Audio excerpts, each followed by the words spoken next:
Hi guys, मेरा नाम है साहिल का। और आज की वीडियो शुरू करते हैं।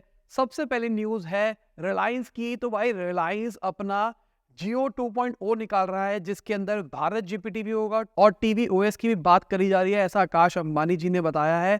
और समझने की कोशिश करो, जीपीटी अगर इंडिया से बन रहा है, इसका मतलब इंडियन लैंग्वेजेस के ऊपर ट्रेन होगा, इंडियन डेटा के ऊपर ट्रेन होगा। बहुत बढ़िया चीज है। टीवी ओएस निकल रहा है, इसका मतलब ये है जैसे फायर सिक वगैरह आते हैं, वैसा जियो अपना भी सॉल्यूशन निकालेगा। अगर जियो टीवी वाला सीन निकालते हैं, जहां पर जियो टीवी वाले सारे फीचर मिलते हैं और उसको कंपैक्ट कर दिया जाता है, इंटरनेट से चलता है, तब मेरे हिसाब से कहानी ठीक है। क्योंकि देखा जाए ना, जियो सॉफ्टवेयर में अभी उतना अच्छा नहीं है। मेरा पर्सनल ओपिनियन है ऐसा। अगर मैं गलत हूं, आपको लगता है कि नहीं भाई जियो सॉफ्टवेयर अच्छा है, तो नीचे कमेंट में बता देना। क्योंकि अगर जियो की ऐप्स वगैरह भी देखी जाए, उतनी सीमलेस नहीं चलती है। अब कहानी सबसे बड़ी ये होने वाली है, जो जीपीटी की ट्रेनिंग होगी वो किसके ऊपर होगी, कौन से डेटा के ऊपर होगी। क्योंकि भाई बवाल तो चल रहा है। अगर चैट जीपीटी की बात करके चले तो ओपन एआई के ऊपर केस कर दिया है न्यूयॉर्क टाइम्स ने, क्योंकि कॉपीराइट इंफ्रिंजमेंट किया गया। न्यूयॉर्क टाइम्स का कहना है कि आपने हमारा डेटा से अपने मॉडल को ट्रेन किया और दिस इज इलीगल, वो डेटा डिलीट किया जाए। अगर देखा जाए, अभी माइक्रोसॉफ्ट, गूगल, ये सारी की सारी कंपनियां प्रोटेक्शन दे रही है हम जैसे लोगों को। अगर हम इनका मॉडल यूज करते हैं, जैसे फॉर एग्जांपल मैं गूगल का कुछ यूज कर रहा हूँ, वहां से मैंने कोई इमेज जनरेट करी और मैं उसको कमर्शियली यूज कर रहा हूँ, तो कल को अगर कोई केस वेस हुआ तो गूगल वाले देखेंगे, सिमिलरली माइक्रोसॉफ्ट वाले देखेंगे। तो ज्यादातर कंपनियां आजकल इसके अंदर इन हो रही है। जियो उसके अंदर घुस रहा है, तो देखना यह होगा कि वो भी किस मॉडल पे ट्रेन होता है, और जिस मॉडल पे वो ट्रेन होता है, मतलब जिस डेटा के ऊपर वो ट्रेन होता है, क्या वो लीगली करेक्ट होगा या फिर नहीं होगा। वीडियो में आगे जाने से पहले आपको याद दिलाना चाहूंगा, अपने लाइक का बटन नहीं दबाया, लाइक का बटन दबा दो और चैनल को तो सब्सक्राइब। मैं ऐसी ही डेली बिजनेस न्यूज आपके लिए लाता रहता हूँ। अगर हम सैम ऑल्टमैन की बात करके चले, तो उन्होंने आईफोन के जो डिजाइनर है उनको अप्रोच किया है, शायद कंपनी ज्वाइन कर सकते हैं। और क्या बनाया जा रहा है, एआई डिवाइस। जो अभी रिसेंटली एक कंपनी है, उन्होंने एक एआई डिवाइस निकाली थी जो कि यहाँ पे लग जाएगी, और वो एक तरह से, मैं उसको कुछ भी बोलूँ, वो बहुत सारी चीजें कर सकता है। पर मुझे लगता है अभी बहुत ही नेसेंट है ये वाली चीज। कोई बड़ी बड़ी कंपनियां इसको करने लग जाए। क्योंकि मुझे क्या लगता है, एप्पल जब आईफोन निकाला था तो एक बहुत बड़ा मूवमेंट था, वो टेक्नोलॉजी के अंदर एक अच्छा स्विच था, तभी उसको कहा जाता है आईफोन मूवमेंट। तो मुझे लगता है कि हो सकता है कि कोई और ऐसी डिवाइस भी निकली फ्यूचर के अंदर जो एआई वाली हो, जिसको हम वो डैश मूवमेंट कहे। समझने की कोशिश करो कितनी बढ़िया चीज है। आज के टाइम पे एआई मेरी भाषा को समझ सकता है जो मैं बोल रहा हूँ। अगर आप वीडियो के सबटाइटल्स देखोगे ना, ये हम कोई लिखता नहीं है, ये हम एआई से करते हैं। अभी एआई से हो पा रहे कैसे, मेरी हिंदी वो समझ रहा है, उसको उसके बाद ट्रांसलेट कर रहा है और मुझे उसकी फाइल बना के दे रहा है विद इन, मैं कहूंगा शायद 1 मिनट भी नहीं लग रहा है। चाहे कितनी लंबी फाइल हो, हमने 1-1 मिनट में भी करी है। इतनी जल्दी एआई कर पा रहा, मेरी भाषा को समझ गया। अब मान के चलते हैं उसको पूरी दुनिया की नॉलेज है, इंटरनेट की सारी नॉलेज है। तो अगर मैं उसको किसी भी लैंग्वेज में बोलता हूं, वो उसको समझेगा, इंटरनेट पे कुछ भी सर्च मार के मेरे को ला के दे सकता है।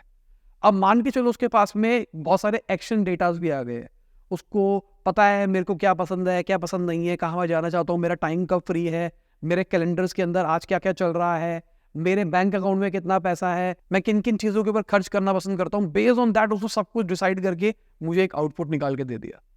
वो सीधा बोल रहा भाई न्यू ईयर आ रहा है और तेरी जो वाइफ है वो ऐसा ऐसा है, और मुझे लगता है कि तुमको ना अपनी फैमिली ट्रिप पे निकल जाना चाहिए 3-4 दिन के लिए। मेरे को ये 3 इंटरेस्टिंग ऑप्शंस दिखाई दे रहे हैं, क्या तू देखना चाहेगा इनमें से कोई। मैंने कुछ बोला ही नहीं, वो बाय डिफॉल्ट मुझे समझ पा रहा है और कर पा रहा है।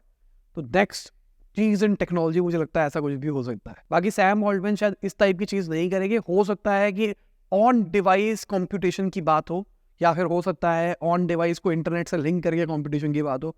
पर अगर डिवाइस को इंटरनेट से लिंक करना है तो मुझे लगता है सेंस नहीं है। अगर ऑन डिवाइस होने लग जाए ना, तो मुझे लगता है रेवोल्यूशन वो चीज लेके आएगी। ऑन डिवाइस का मतलब बिना इंटरनेट के सारा काम हो पाए। अगली खबर, ऑनलाइन रमी प्लेटफॉर्म A23 की है, तो उनका रेवेन्यू 1050 करोड़ पहुंच गया है। प्रॉफिट 2.8x पहुंचते हुए दिखाई दिए है।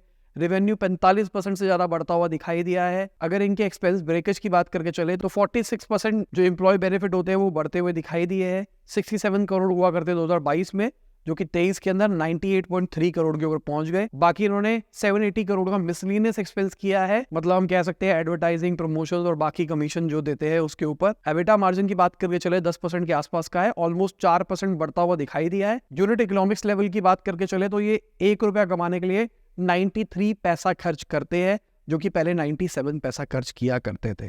कंपनी प्रॉफिट के डायरेक्शन में जा रही है, काम गलत कर रही। अगली खबर जोमेटो की है, तो उनके ऊपर 402 करोड़ का टैक्स का नोटिस आ गया, जीएसटी वालों का नोटिस आ गया है। और जैसे ही खबर निकल के आई तो 4% शेयर प्राइसेस घटते हुए भी दिखाई दिए। तो बेसिकली कहा जा रहा है अक्टूबर 2019 से मार्च 2022 के पीरियड के अंदर जो डिलीवरी वाले लोग थे जिनकी फीस कलेक्ट करी जा रही थी उसके ऊपर जोमेटो ने टैक्स नहीं दिया है। कुछ टाइम पहले गवर्नमेंट ने रूल निकाला था कि अगर जो जोमेटो जैसी कंपनियां हैं वो रेस्टोरेंट से कुछ अगर सर्विस करवा रही है तो 5% उसके ऊपर टैक्स लगेगा। अब इनका कहना है कि भाई आपने रेस्टोरेंट के ऊपर बात करी थी, आपने डिलीवरी के ऊपर बात नहीं करी थी, इसलिए हमने नहीं दी, इसलिए हमने आगे चार्ज भी नहीं। तो देखते हैं किस डायरेक्शन में जाती है। बाकी शेयर प्राइसेस घटे पर लोगों ने दिमाग नहीं लगाया कि ये जो बात कर रहे हैं थोड़ा लॉजिकल भी कर रहे हैं। अगली खबर फ्लिपकार्ट की है, तो उनका B2C सेल्स की बात करके चले तो 15,000 करोड़ के मार्क के ऊपर छू रही है। 4,000 करोड़ से ज्यादा का ये लॉस रिपोर्ट करते हैं। लॉस में इंप्रूवमेंट तो दिखाई दी है। फाइनेंशियल ईयर 22 के अंदर इनका 4419 करोड़ का लॉस था जो कि 4026 करोड़ के ऊपर पहुंच गया फाइनेंशियल ईयर 23 के अंदर। अगली खबर नो ब्रोकर की है, तो भाई बहुत टाइम हो गया नो ब्रोकर को भी, अभी तक यूनिट इकोनॉमिक्स लेवल पे ये भी प्रॉफिटेबल नहीं आ रहे हैं।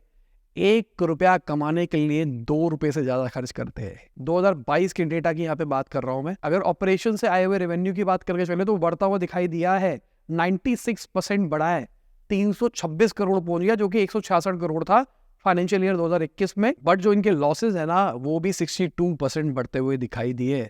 190 करोड़ हुआ करते थे, 309 करोड़ के ऊपर पहुंच गए। अगर मैं इनके एबिटा मार्जिन की बात करके चलूं तो भाई -80% का है। और पता नहीं भाई, मुझे नहीं समझ में आता इतने परसेंट पे इतना बड़ा बिजनेस कैसे रन होता है आज के टाइम में। अगर हम सोशल मीडिया कंपनीज की बात करके चले तो उन्होंने $11 बिलियन से ऊपर का एड रेवेन्यू कमाया है। अच्छी चीज है अगर देखा जाए, एड रेवेन्यू मतलब हमारी कमाई भी बढ़ी है।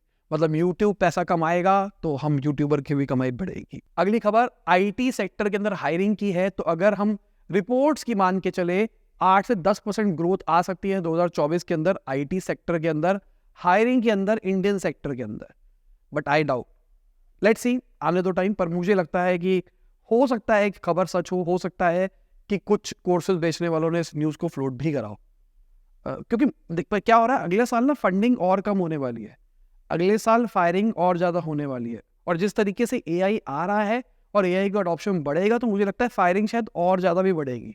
कंपनियों का गोल हो गया है अपने को प्रॉफिट की तरफ जाना है, प्रॉफिट की तरफ जाना है तो खर्चे कम करने। खर्चे कम करने का सबसे आसान तरीका दिखाई देता है एम्प्लॉय निकालो।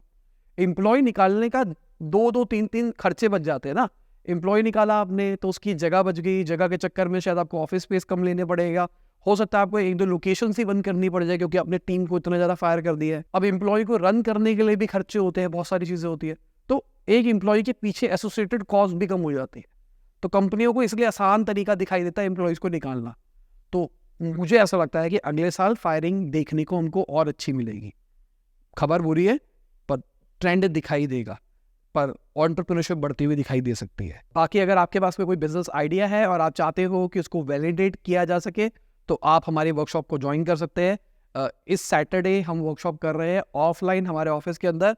इस बार बहुत सारे लोग बोलते थे कि भाई हमको ऑनलाइन लाइव का एक्सेस चाहिए, तो हम लाइव का एक्सेस भी दे रहे हैं ताकि आप घर से भी देख सको जो नहीं आ सकते।